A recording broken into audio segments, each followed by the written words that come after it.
Assalamualaikum warahmatullahi wabarakatuh. Salam sukses petani porang seluruh Indonesia.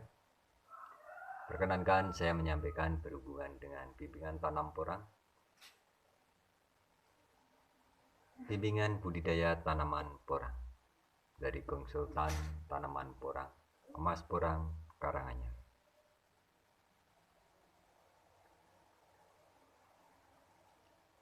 Di sini saya menyampaikan berhubungan dengan bagaimana porang keseluruhan di Indonesia.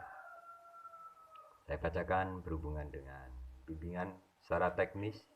Terlebih dahulu, jangan lupa bila melakukan penanaman porang, langkah-langkah apa yang perlu kita lakukan.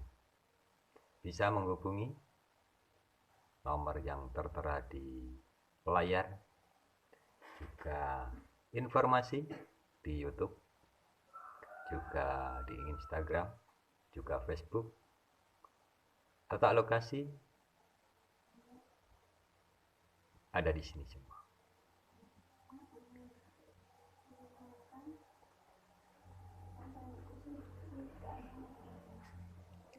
Kata pengantar tentang bimbingan tanaman porang. Tanaman porang yang kita kenal di Indonesia sejenis tanaman suwak, itu Amorphophallus onulus, merupakan tanaman anggota famili dari tanaman yang secara umum kita kenal dengan nama bunga bangkai karena bau kurang sedap bunganya. Yang tidak sedap itu adalah kita kenal dengan porang, suwak, iles-iles itu bunganya. Di beberapa wilayah di tanah air, tanaman ini dikenal dengan nama iles-iles, iles-iles kuning, itu porang. Acung atau acap, acan juga tanaman porang merupakan tanaman asli Indonesia dan sudah sejak lama dikenal dan manfaat oleh masyarakat. Bahkan pada zaman penjajahan Jepang, masyarakat di sekitar hutan dipaksa untuk mendapatkan porang guna keperluan bahan pangan dan industri mereka. Meskipun sudah lama dikenal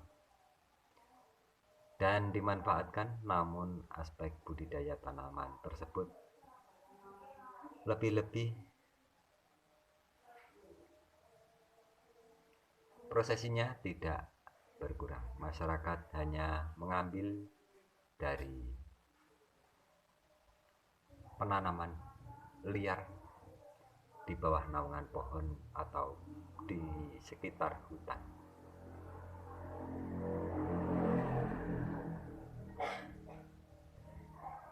Dari menjualnya berbentuk umbi basah, penelitian tentang aspek budidaya dan pengolahan porang baru banyak dilakukan sekitar tahun 2006.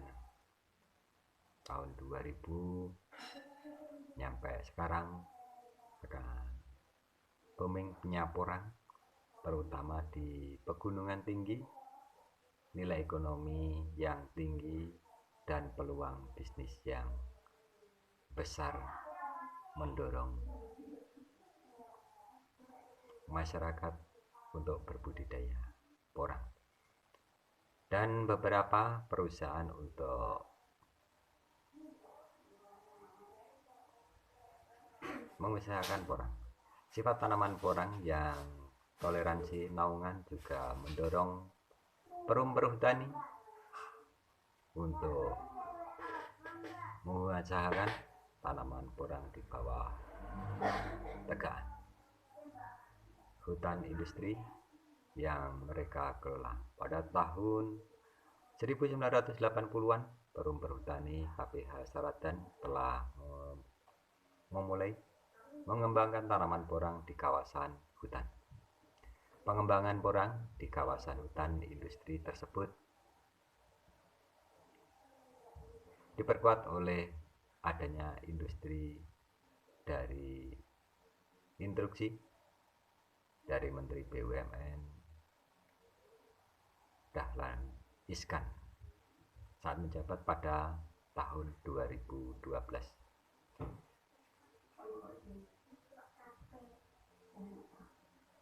Yang menugaskan Perum Perhutani untuk pengembangan tanaman porang dengan bermitra dengan para petani penganggem atau penggarap dalam program pengembangan hutan bersama masyarakat PHBM.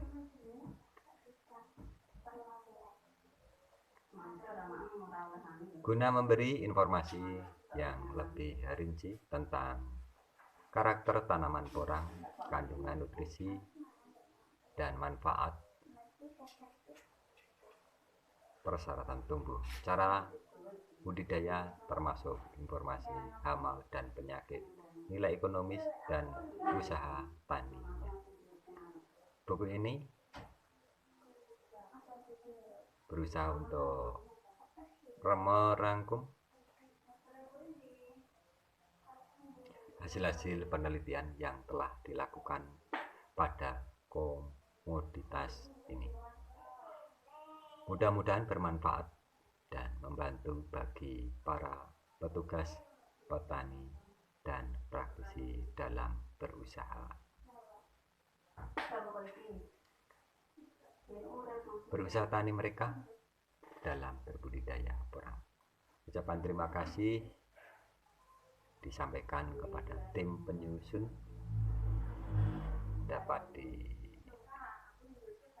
diterbitkan Bogor Maret 2015 pada Pusat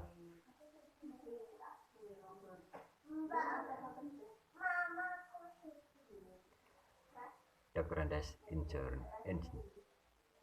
Dr. Made Jana Jaya. Pendahuluan porang Amorphophallus tersebut ataupun sering kita disebut dengan iles-iles termasuk famili dan merupakan salah satu kekayaan hasil hayati umbi-umbian di Indonesia sebagai tanaman penghasil karbohidrat, lemak, protein, mineral, vitamin, dan serta pangan. Tanaman porang sudah lama dimanfaatkan sebagai bahan pangan dan diekspor sebagai bahan baku industri. Meskipun demikian, tanaman tersebut belum secara luas dibudidayakan.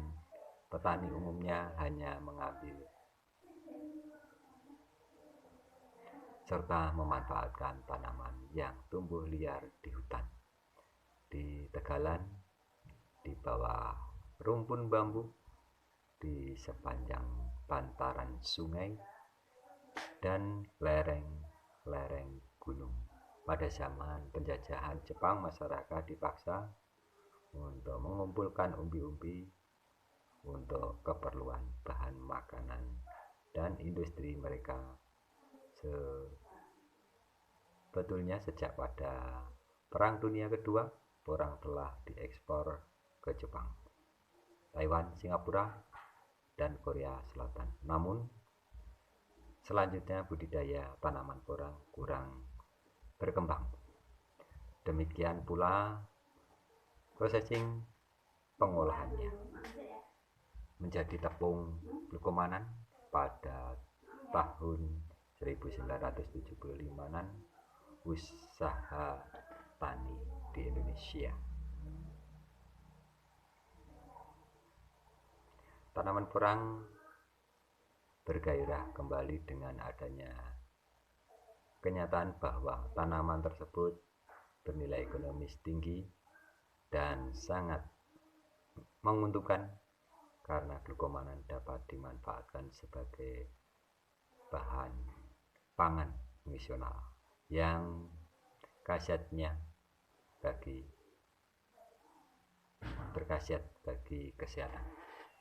Sifat tanaman porang juga toleran terhadap naungan, memungkinkan tanaman ini dibudidayakan di lahan hutan industri di bawah tegaan pohon jati, pohon sengon, mahoni, ataupun bahan sono keling. Pada tahun 1980-an Perum Perhutani KPH Saradan melalui program pengelolaan hutan bersama masyarakat PHBM bekerja sama dengan masyarakat desa hutan.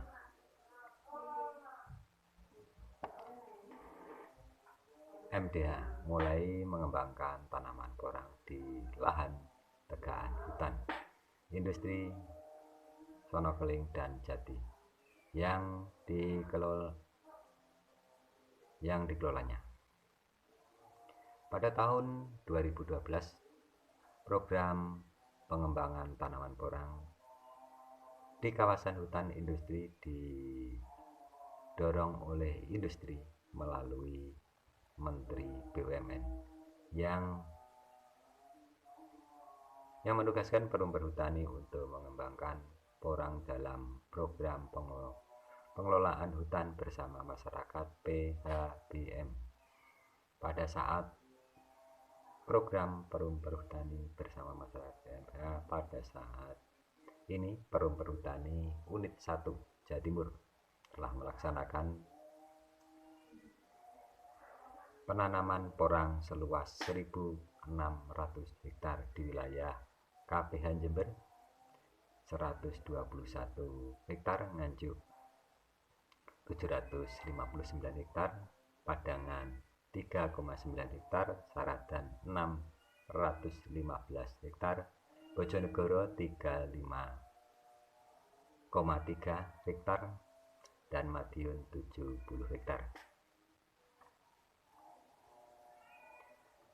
Demikian juga Perum Perhutani Unit 2 Jawa Tengah sedang mengembangkan tanaman porang seluas 1.200 hektar yang tersebar di 4 KPH, yaitu KPH Blora 150 hektar, Cepu 480 hektar, Mantingan 50 hektar, dan Randu Blatung 520 hektar. Bahkan Perum Perhutani juga merencanakan untuk mendirikan pabrik pengolahan porang di Blora dengan investasi sekitar 50 miliar.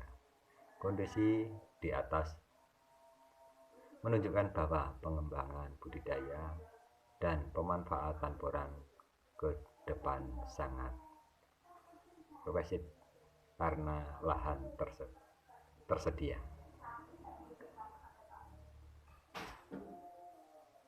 Terutama di kawasan hutan, sehingga tidak perlu bersaing dengan lahan komoditas tanaman pangan lain. Pasar tepung porang juga tersedia, terutama untuk tujuan ekspor di samping pasar dalam negeri. Sering dengan meningkatnya kesadaran dan kebutuhan masyarakat terhadap pangan fungsional. Mungkin ini dulu yang perlu saya sampaikan.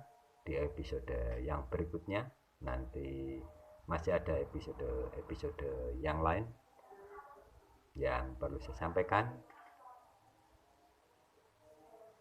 untuk klasifikasi, dan seterusnya nanti saya sampaikan di episode yang selanjutnya. Demikian yang perlu saya sampaikan dari Bro Yayat Channel TV.